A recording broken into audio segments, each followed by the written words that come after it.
jëlee dañ ci hadis boo xam ne soxna Aysa radiyallahu anha moo ko nettali na ku ñuy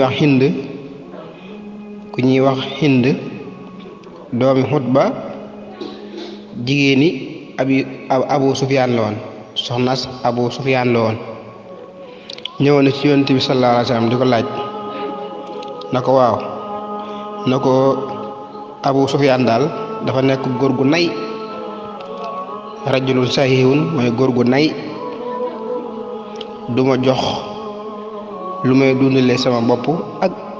lu may dundalee sama njaboot ndara loo xam ne dama koy jël te du ko yëg ndax loolu may jël te du ko yëg am naa ci bàkkaar Yonent bi sallallahu alayhi wa sallam na ko xusi bil mahruf jëlal njëkk mooy jëlal loo xam ne la nga koy yittewoo rek ca lay yem ci misaal bu fekkee ne xale yi dañoo xiif te laaj nga sa jëkkër na ko jox ma lu ma togglee xale yi mu làng te am na ko kon su boobaa mën ngaa sàkk ci alalam loo xam ne danga ko mën a togglee xale yi loo xam ne danañ ko mën a lekk wala boog danga laaj na ko xale yi kat dañoo tilim dama leen bëgg fóotal laaj ko loo fóotee mu lànk kon souvent mën ngaa jël ci alalam loo jëndee saaboog yooyu noonu moom daal yitte boo xam ne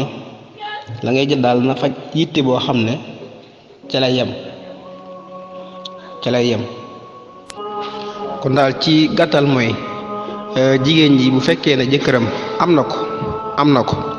waaye da kaa joxut ngir nay wala ngir sàbb àllaar kon su boobaa soxna si sañ naa jël ci alalam lum dundalee boppam ak lum dundalee ak njabootam te yem ci loolu mooy góor gi nga xam ne nanguta jox soxnaam dara soxnaam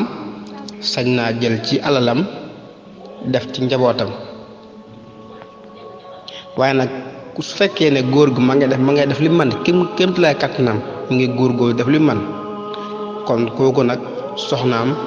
sañuta jël alalam ci lu mu ko yëg